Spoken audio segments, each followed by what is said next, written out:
नमस्कार, आप देख रहे हैं सी न्यूज भारत और मैं हूं आपके साथ आकांक्षा यादव। सादगी से बढ़कर कोई श्रृंगार नहीं, दूसरों की सेवा से बढ़कर कोई परोपकार नहीं। इन शब्दों को किसी ने हूबहू चरितार्थ किया है तो वो है एसएससी ग्रुप के चेयरमैन धीरेन्द्र प्रताप सिंह धीरू ने। बलरामपुर जनपद में कोरोना काल में किए गए उनके कार्यों को देखकर आप आश्चर्य में पड़ जाएंगे कि इतनी कम उम्र में समाज सेवा का ये जज्बा आखिर आया तो आया कहां से। सादगी इतनी कि समाज का हर वर्ग, चाहे हिंदू हो, मुसलमान हो या सिख हो, हर कोई बिना झिझक के अपनी बात को रख सकता है और हर संभव मदद भी पा जाए। कोरोना काल में अप्रवासी की मदद हो या फिर ऑक्सीजन सप्लाई या कोरोना के बाद भी लोगों की मदद के लिए भरकस प्रयास करना, ऐसे समाजसेवी युवाओं के आइकॉन धीरेन्द्र प्रताप सिंह धीरू से मिलकर सी न्यूज ने समाज के प्रति उनके विचारों, श्रावस्ती लोकसभा क्षेत्र के लिए भविष्य की योजनाओं के बारे में जानने की कोशिश की है। आइए देखते हैं पूरी रिपोर्ट। नमस्कार, मैं संदीप सक्सेना। आज हम बलरामपुर में महान समाजसेवी और कम समय में धूमकेतु की तरह चमके धीरेन्द्र प्रताप सिंह धीरू भैया के साथ बैठे हुए हैं, जो एसएससी ग्रुप के चेयरमैन भी हैं। इनके द्वारा हम जानते हैं कि कैसे इनके मन में आया और क्या इनका पारिवारिक पृष्ठभूमि है। आइए इनके बारे में जानते हैं कुछ। जी नमस्कार। आप अपनी पृष्ठभूमि बताइए। बलरामपुर से आप चुकी हैं और बहुत कम समय में आपने इतनी तरक्की की, तो क्या विजुअल है, क्या सोच है, कहाँ से पढ़ाई की, क्या कुछ? बलरामपुर से ही शिक्षा प्राप्त हुआ। प्राथमिक शिक्षा CMS स्कूल से रहा, सिविल लाइन, तथा उसके बाद 2006 में लखनऊ आने के बाद अपना व्यवसाय शुरू किया। विगत वर्ष 2 बार कोविड आया। जो फर्स्ट कोविड आया उसमें पहला लॉकडाउन जो रहा 21 दिन का, वैसी परिस्थिति थी कि उसमें हर व्यक्ति रुक गया, जो जहाँ था वहीं पे हो गया।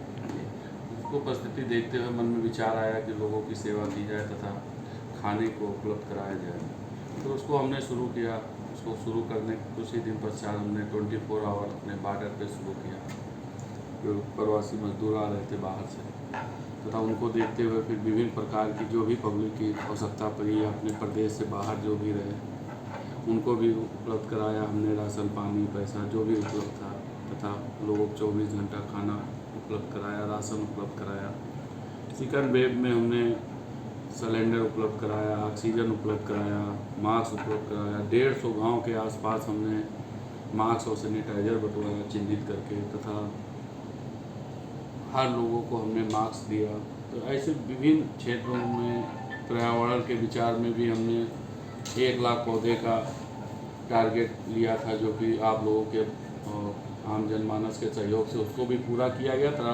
5000 टी गार्ड भी हमने बनवा के पौधा लगवाया। आपने हिंदू मुसलमान एक समभाव से आपने किया। आपने बलरामपुर में साईं मंदिर का भव्य स्थापना भी करवाई और हर साल उसका भंडारा भी होता है। इतनी समाज सेवा करने के बाद में भी राजनीति में आने का कैसे विचार? नहीं, राजनीति में एक समाज सेवा करने का कोई, राजनीति में आने का कोई मतलब नहीं था। खाली राजनीति से जुड़ने का एक तो हिंदुत्व का था कि बीजेपी अपने हिंदुत्व पे अडिग है, उनका विचारधारा हमारे व्यक्तिगत विचारधारा से मैच खाता है, तो इसलिए हमने उसको चुना। दूसरा, समाज में हर काम समाज सेवी या उससे नहीं हो पाता है। समाज की कुछ जो मोदी जी का जो विज़न है वो क्लियर है, आम जनमानस तक हर चीज़ों को पहुंचाने के लिए। उन्हीं के विचारों को देखते हुए ही हम इसको चुने हैं।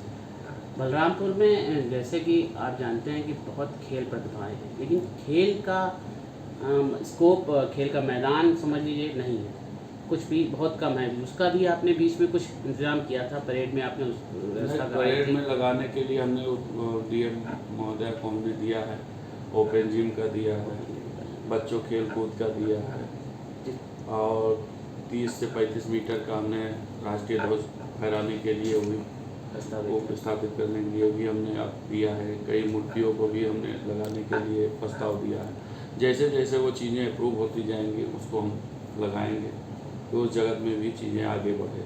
हाँ, स्टेडियम की बात है, आने वाले समय में अगर कोई दायित्व मिलता है तो स्टेडियम की हमारी प्राथमिकता रहेगी कि बलरामपुर ज़िले में एक अच्छा स्टेडियम बने। स्टेडियम है हमारे पास, उसको और मोटिवेट करके उसको डेवलप किया जाए।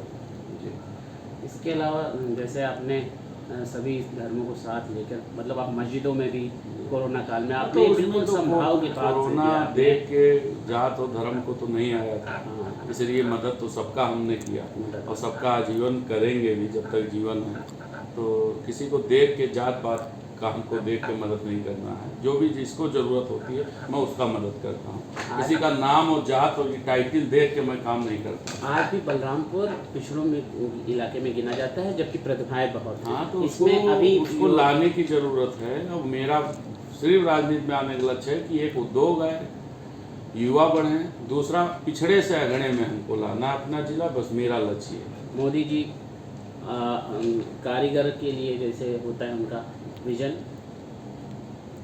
कुशल कला कौशल पे ज़्यादा जोर देते हैं। वो अच्छी इसका चीज़ है। अभी हमारे यहाँ एक ITI है जो आज तक कंप्लीट ही नहीं हुआ जैसे क्षेत्र में।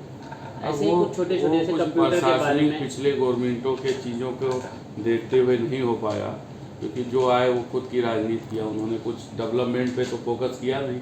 सरकार अब लगी हुई है और लोगों को प्रोत्साहन भी कर रही है कि जो भी एक जिला एक सामान होना चाहिए। तो वैसे ही लोगों को अब विचारधारा में आ रहे हैं कि उन चीज़ों को बदलना है। हमारी जो लोकल चीज़ों के लिए हम प्रसिद्ध हैं, उन चीज़ों को हम अनेक मार्केटों में उपलब्ध कराएं। अभी बच्चों का रुझान या छात्रों का रुझान कंप्यूटर शिक्षा पर ज़्यादा है। और बलरामपुर में छोटे छोटे तो सेंटर हैं, पर एक ऐसा सेंटर नहीं जहाँ पे गरीब बच्चों को या पिछड़े वर्ग से लोग आ रहे हों तो उनको कुछ क्या विचार होती है मैं उसका मदद करता हूँ। किसी का नाम और जात और टाइटल देख के मैं काम नहीं करता। आज भी बलरामपुर पिछड़ों में इलाके में गिना जाता है, जबकि प्रतिभाएं बहुत हैं। हाँ, तो इसमें अभी उसको लाने की ज़रूरत है। और मेरा सिर्फ राजनीति में आने का लक्ष्य है कि एक उद्योग है, युवा बढ़े, दूसरा पिछड़े से अगड़े में हमको लाना अपना जिला, बस मेरा लक्ष्य है। मोदी जी कारीगर के लिए जैसे होता है उनका विजन, कुशल कला कौशल पे ज़्यादा जोर देते वो हैं। अच्छी इसका चीज़ है। अभी हमारे यहाँ एक ITI है जो आज तक कंप्लीट ही नहीं हुआ जैसे क्षेत्र में। ऐसे ही कुछ छोटे छोटे से कुछ कंप्यूटर के बारे प्रशासनिक में पिछले गवर्नमेंटों के चीज़ों को देखते हुए नहीं हो पाया, क्योंकि जो आए वो खुद की राजनीति किया। उन्होंने कुछ डेवलपमेंट पे तो फोकस किया नहीं।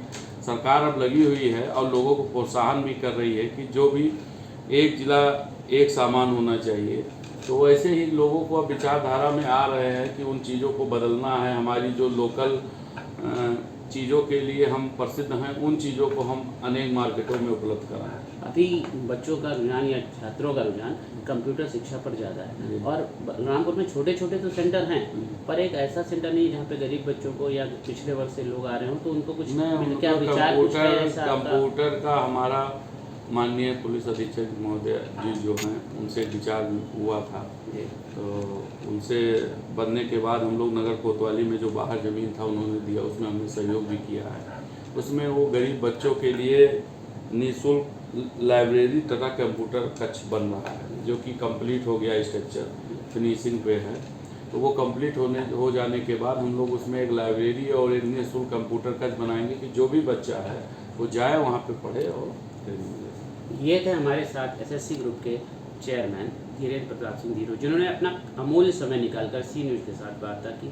हम इसके लिए इनका धन्यवाद करते हैं और उम्मीद करते हैं कि इनके प्रयासों से बलरामपुर जिला और अधिक उन्नत करेगा। धन्यवाद। बलरामपुर से सी न्यूज़ संवाददाता संदीप की रिपोर्ट। फिलहाल के लिए इतना ही। देश और दुनिया की तमाम बड़ी खबरों के लिए बने रहे सी न्यूज़ भारत के साथ। हर खबर आपके साथ, आपके हाथ।